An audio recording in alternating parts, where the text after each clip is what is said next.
Hello everyone, I just wanted to show you a little bit of my modelling process in Modo. Let me just open the project up. If you've been following my blog, you know I've been working on this Snowspeeder from Star Wars, well, from Empire Strikes Back. This is where I'm at currently. I had meant to do some more over the weekend, but yeah, real life caught up and didn't really have a chance. So I thought I'd make this quick video. When I say quick, it's probably going to be half an hour or something like that. So what I'm going to concentrate on today, as I drag my reference over from my other monitor, this is a program called PureRef, and you basically load as much reference into it as you like, and then you can pan around, find whichever one you want, and then double click to zoom in, zoom out, double click to go to another one, pan, and whatever. It's obviously useful for anyone modelling, or well, anyone doing any sort of art, to have as much reference as possible. And as you can see, I've got all parts of the model, all sorts of reference, just so I can make sure all the details that need to be on my 3D model are present and correct. So as I say, today I want to work on this bit here, which I'm calling the underwing because it's underneath the wing, and it serves as a sort of a wing. As you can see, there's a bit of a gap there for airflow to go over the top of it. Obviously it goes under it, and this flap affects the airflow and makes you steer and go up and down and what have you. So that's what I'm concentrating on today. So if I move that back to my other monitor for now, change the top view to bottom view, and now I'm just gonna get rid of some of these temporarily. Not going to get rid of the wings, get rid of the guns, the rear parts, and the front parts, and the canopy, and the glass for the canopy.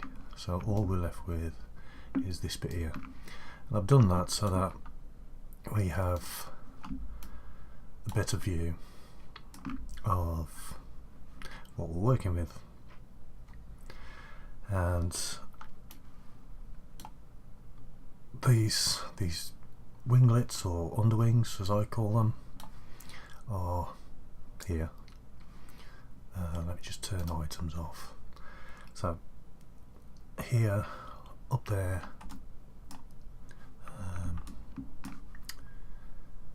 that's the end of it with the flap on the end, and it goes from there to there and down, across, and up there. So that's what we're going to work with. So first things first, we need a new mesh item. I'll drag it down at the bottom, and just for the sake of finding things, I'm going to rename that as underwing, and then go to the basic tab, grab the cube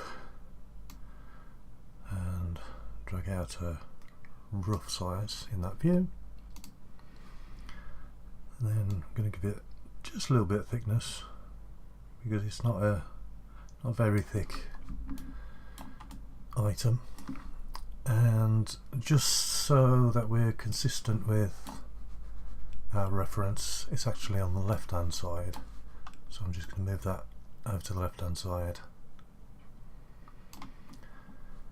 Now as you can see in this view, yeah, the back of it is embedded in there, the front's in there, but we're going to fix that shortly. First of all, we're going to get the profile right. So go to vertices, excuse me, grab those ones, W, move that across there, do a little bit of zooming in, make sure we're pretty much bang on. And then we're going to grab those ones there and move those to, that's the corner there, down there, up that line there. Good. And then we're going to grab that one. Now this line looks like it carries on right to there, so I'm going to grab that, zooming in a bit, but that's around about there.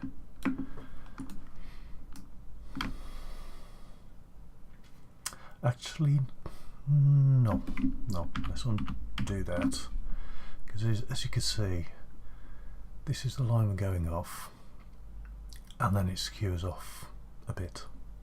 So before we do that side, we'll do this side. We'll move that right to this corner here. Then we'll grab that one. First of all, we want it to be in line with that one, so I'm going to turn on the snapping, and just on this axis drag that over to there, so that is now in line with that. And then tell you what, let's get rid of those things for now, just so we can concentrate on this. So that line continues there, so let's just bring that in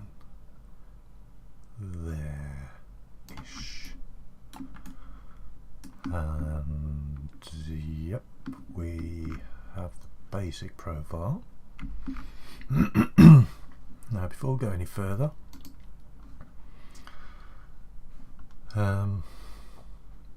let's turn that back on. As you can see by the reference, this pretty much hugs the underneath of this with a gap there, and there's a gap at the back. So this whole thing needs to be rotated. So let me grab the polygons, double click to select all of them. If we zoom into this view here, this has to be in line with that there to pretty much hug it. So I'm going to turn on rotate. That's pretty close. Move that closer just so I can get a better look. And that looks pretty much dead on to me. I'll move that back down a bit just so there's still a gap there, and at the back open up the full views, and I'll tend to turn on the advanced mode so we can see the shadows, so you get a little bit of a better idea of how one shape fits. Excuse the short pause in the recording. Had a little visit to my office, but never mind. As I was saying, I put on advanced mode so I get a little bit of shadow in, so I can tell how one shape fits with another, and that seems to be pretty good. So I'll turn off advanced and go back to default. So now I need to extend this to there where the flap is. So what I'm going to do, polygon mode, zoom into there, grab that polygon, and now I'm going to bevel. Instead of beveling, I'm just going to pull it out, straight out, and that'll go to that level there. Then I'm going to move it solely in that axis to there.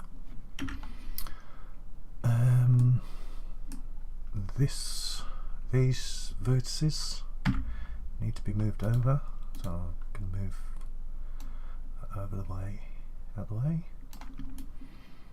So we've got that angle change there, which looks good. Yep, looking good. So now there's two ways I could do this. I could either bevel this out and grow it and do what I just did with this section, or I can just copy that polygon, make a new mesh item, drag that into there, we'll call that flap, and then I'll Control V to paste that polygon in there, and it's there. So then I'll bevel, pull that back to there, W to move it, so I'll move over to there, 1 to select vertices, W, pull that across, so we've got that edge there and that edge there. Lovely. How are we going to do this? Because I need to obviously cut this mesh, this polygon across there and up there. So what I'm actually going to do is delete the top polygon and the ones around the side. Oops, that's not worked. There we go. To hide that bit. Right, yep. So we've just got the one flat polygon. What I'm going to do, press C to cut, drag along that line, and then we're going to go to thereabouts. Luckily we can still move this while changing views. That looks about right there, and then we'll go straight to that edge there. Lovely. Select that bit, delete it.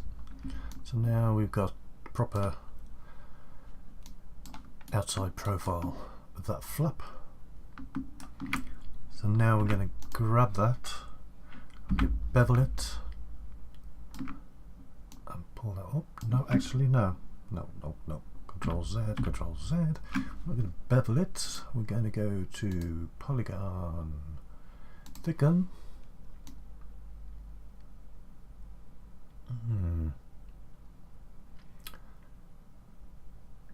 For some reason, let me just undo that.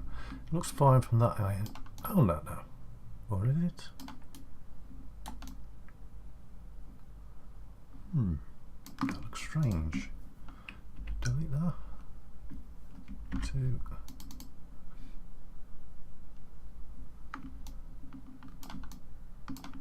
Just zoom in here.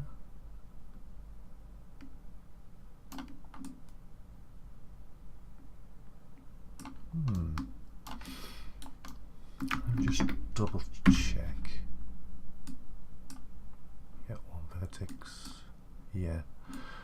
So just making sure I haven't got an inverted polygon in there, because as you can see, you can only see a polygon from one side with the current settings.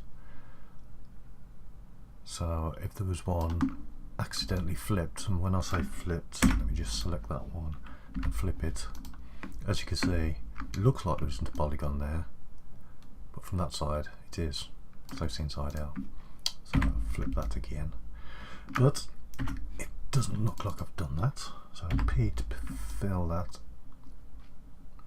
Now what we're going to do is unhide that, because we want, as you can see, this is now too thick for that. We want all the vertices on this polygon to be at the same level as that one, so I'm going to select the top polygon and then convert the selection to vertices. Then I'm going to press W. Now obviously if I just went straight up and down, can you see how this axis is off? as in it's not following this line here. So how do we get around that? Quite simple. We go to Action Center, Element, and then we'll select, if we can,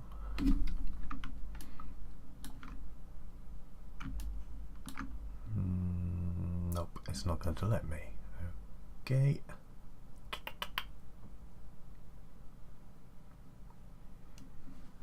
Okay, different way of doing it then is, in Modo we got things called work planes. Now a work plane just basically tells Modo on which axis, which surface to orient everything to. And because this is slanted now, let me just show you. Obviously, if you're creating a box and currently assume that the work axis is the same as this, whereas you got your X, Y and Z. So if I was to create a cube, that will conform to those axes. So delete that. But we actually want to work off this being X. Oops, undo that. X, Z and Y that way. So what I'm going to do is select this polygon, say align work plane to selection. Now you see that grid, that means that we're aligned to that. So if now I was to create a cube, that cube, let me just find it, that cube is perfectly aligned now to that surface. So if I drag it across, it's sticking to that surface there.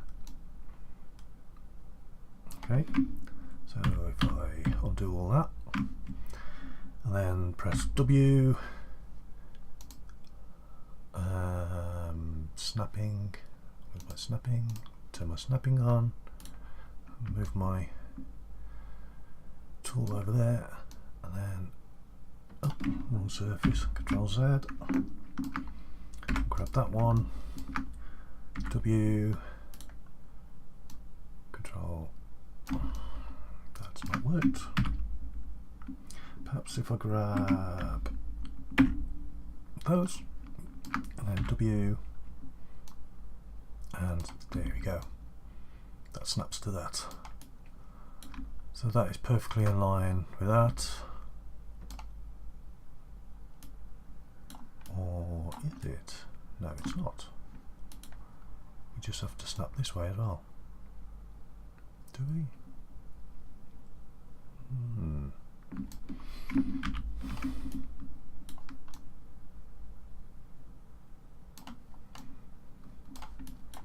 About that edge.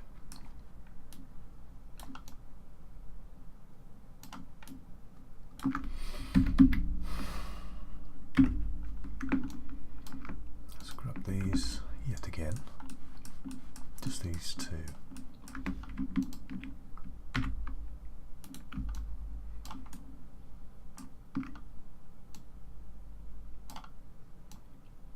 There we go. I think that's snapped. Yep, they're right on top of each other now. Okay, and then we'll turn off the work plane, turn off snapping, turn everything back on over here so we can see the full model.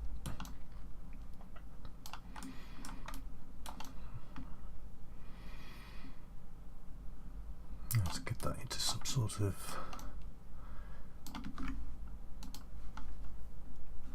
and there we go. Flares out there, flares out there. We've got the same sort of shape. I think perhaps on mine this could do with being slightly longer. And that is.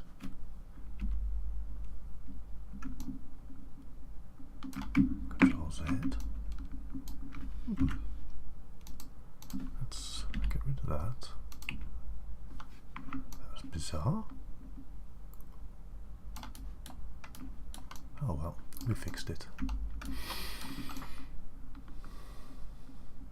Okay, well, as I was saying, I think this edge should be a little bit longer. So what I'm going to do is press W for move. You see that isn't aligned. So action center, element, we'll say align to that. So if I go to the sideways view, see the green arrow is perfectly aligned with that. I'll just pull that out a little bit.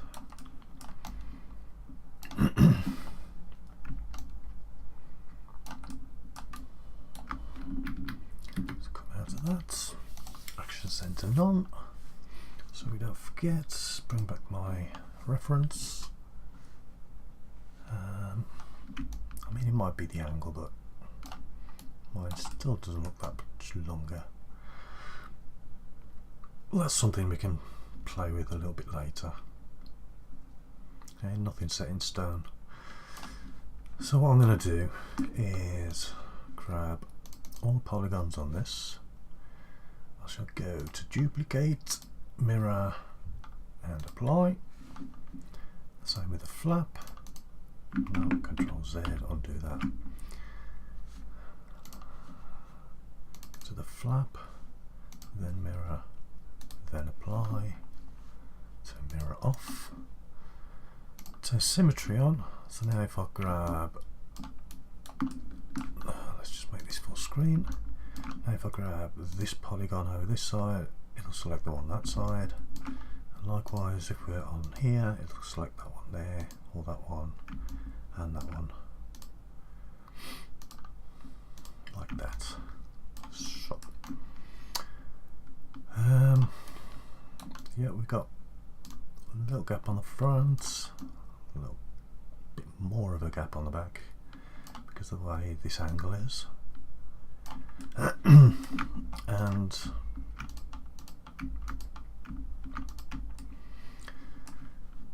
this area here, if I can bring up the reference again, zoom out a bit, yeah, there. Let's move that across, pull that up. That flap is actually there, and then we got this hydraulic thing going on there. So, yep.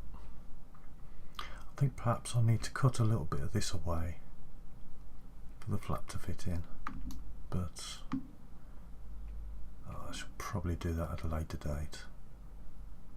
Yeah, all it means is just cutting this edge off, because obviously if this is rotating up in there, you don't want it knocking on that, do you? Okay, so what I generally do, I've shown you once before, I go to advanced shading. That gives me a little bit of shadowing in there. It also puts a little bit of anti-aliasing on the line work.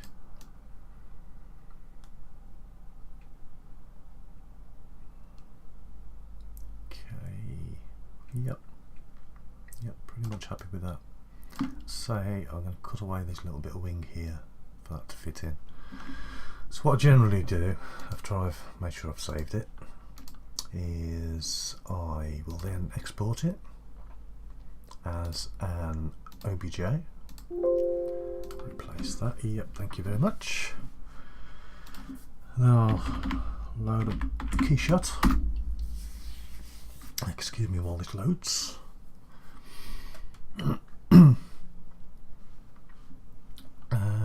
Go to import, Snowspeeder, center geometry, keep individual parts, yes. And yes, it looks kind of funky. But grab the materials. I generally put a white mat on there, and because that object, that mesh item, uses the default material in Modo, and all the others do, if I put it on that one, it populates to all the others. So let's put that back on. Obviously we got glass there, so we'll go to glass and glass basic, just drag and drop, and there we go.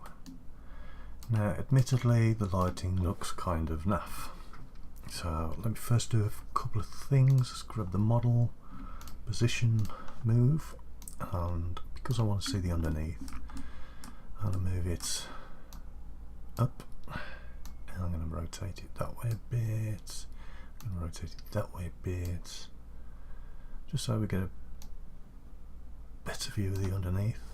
Perhaps rotate it over a little bit more. Okay, and now we're going to fix the lighting.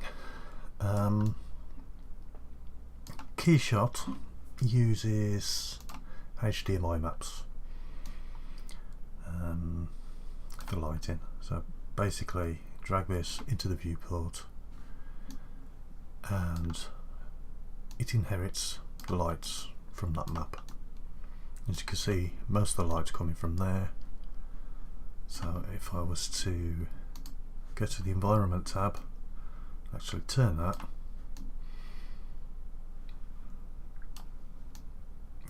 you can see the brighter light is on there, and as I rotate it more, see it better on here, on these surfaces here.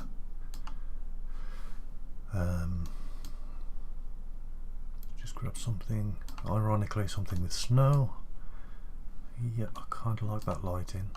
Very bright that side and not too bright that side, but not in darkness either.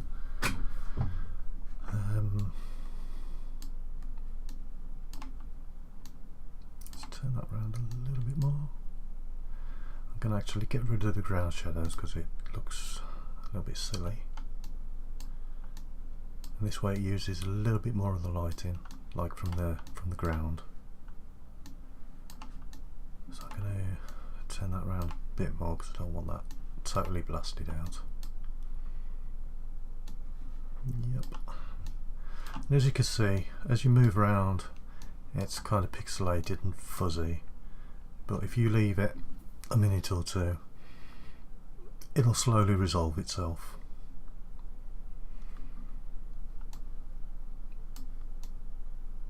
So let's have a look at this. Yeah, nice little gap, nice gap. Yep, that looks good to me. So what I tend to do as well, because obviously I don't want this kind of background, so I'll just go for a solid colour and then darken it up a bit. There we go. Okay, I'll go to the lighting tab, make sure products on, and whack up the shadow quality and the ray bounces a little bit. Global illumination's on.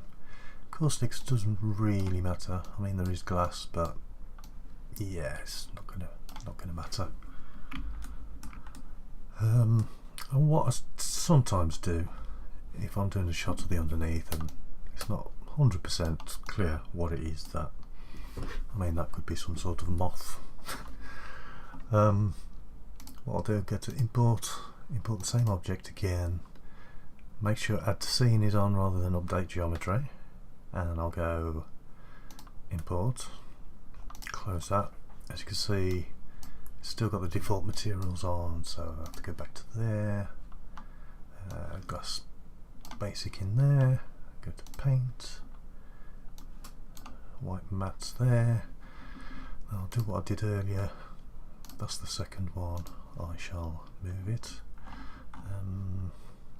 I'll move that over there a bit, up there a bit.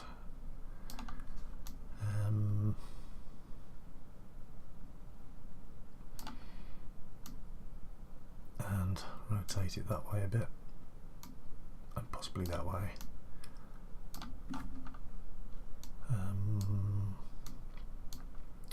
Make that a little bit close to the camera.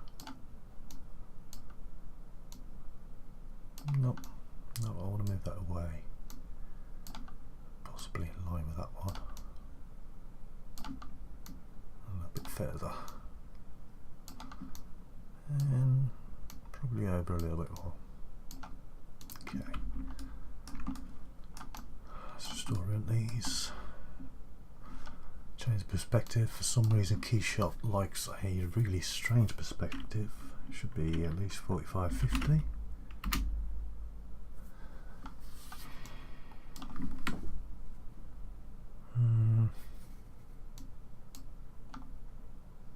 Zoom in a little bit more.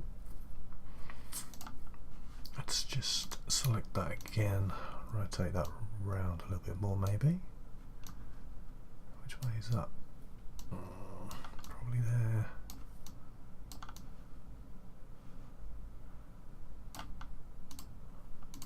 I mean, at the end of the day it doesn't really matter. This is just for a quick look. I'm possibly going to change the colour to totally black, just so I can concentrate on the model itself, and rather than sit here and wait for it to resolve slowly. I've set all my settings I want to there, so I'm just going to do a render. So go to render and do region.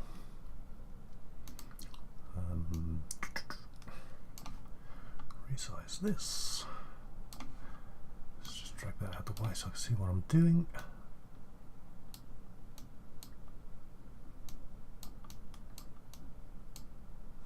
Okay, drag that back in. I'll go to options. No, output, sorry. Presets, we want it pretty big. Bigger than it was. Output. I've got maximum time. This way it'll use the settings that I've used there, but run for, let's set it for 20 minutes. So I'll set that to render. And I'll increase the size of this so you can see it. And as you can see, it will slowly render. And we're currently at 1% and it's pretty fuzzy. But I'm going to pause the recording now, and when you come back it'll be complete.